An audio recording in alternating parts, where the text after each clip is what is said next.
Welcome to MTBXP. I'm David, today, answering questions.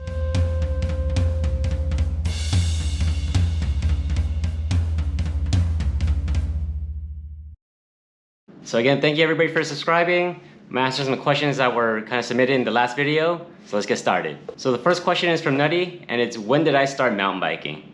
So I started mountain biking around 2018, so I think that's about 3 years ago. And it all started with me essentially just looking up what mountain biking is. I've heard about it. I had friends tell me, hey man, you can't ride down a hill or whatever it was using a Walmart bike. That's not real mountain biking. So I had to look it up.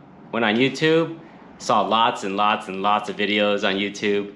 And then I ended up getting myself a mountain bike and started messing around in the driveway, like practicing those driveway skills, things like that. And finally made it onto a trail, ate it pretty bad, going super slow also.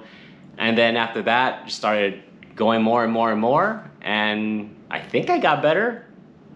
So yeah, so it was about 2018 when I started biking. Can't believe it's been that long ago. Second question from Nutty is, what is my favorite budget mountain bike part so far?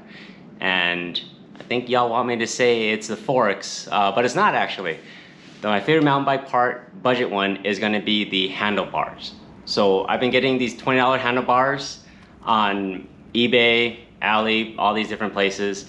And why it's kind of my favorite is because number one, it's about 20 bucks. And number two is that you can really slap it on any bike out there. You can slap it on your friend's bike rather quickly. It doesn't take a lot of effort to do. And what happens is that a lot of these budget bikes, the cheaper bikes, they come with really short handlebars. And once you slap on that wide handlebar, you can really feel that difference, right? You can sometimes feel the fork, and you'll probably have to go on some trails, and you can maybe feel that. You can maybe feel a weight difference on the fork, but when you put a wider handlebar on, immediately you can feel the difference, and you can feel it on the road, on the trail, anywhere you go. So that's why that's my favorite budget mountain bike part. I'm gonna cheat a little bit. I'm gonna combine some questions from my boy Captain's Cog, as well as Nutty. First is, what was my first mountain bike? And I think my first mountain bike, or at least serious one, was a Mongoose XR Pro. This thing was the darling of the internet at the time. It was a bike that you bought for about $300 from Walmart, and it came with a cassette. It was a 29er, it was full suspension. I can't remember what else they had with it, but it was a big wow at the moment. And since then, Walmart's really been upping the quality of the bike. So definitely look into that, especially if you're starting out. You know, you can kind of get some pretty decent stuff on a budget there, right? I didn't really know much about fit. I kind of ordered it through the mail. Didn't even know if it was gonna fit or not. And really started messing with it, started upgrading the parts, the fork, the handlebars, all of this stuff really before I even started riding it. And it's mainly because I like to tinker with things.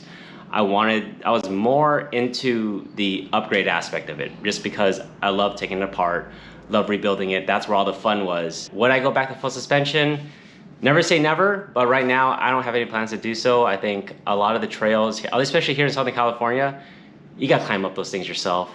I don't want to deal with full suspension. I'm sure a lot of people do. And I'm really lazy. I don't want to maintenance a full suspension bike. I don't want to deal with bushings, additional bearings, the rear air shock. I just want to throw this thing in the back of a car, abuse it like crazy, come back and not have to worry. Now Captain's Cog wants to know my defunct 29er that I have laying around in my patio somewhere. So that thing was a Octane 1 Prone 29, and wanted to build an aggressive hardtail. That was one of those things that I was looking for.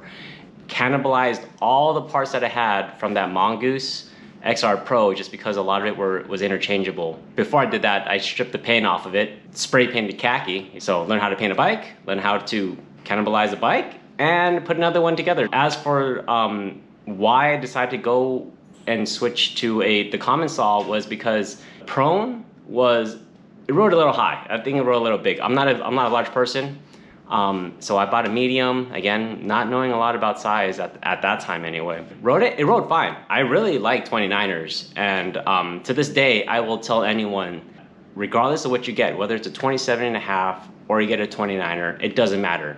You're always going to want the other one that you didn't buy. It doesn't really matter which one you get, just get one that fits you. That's all that matters. If it fits you, great. For my preference though, if I had a choice between a 29er and a 27.5, I like the 29er, but it was really just a sizing thing. And looking more into it now, I can just tell that a lot of the 29ers they just won't fit me. It's just a comfort thing.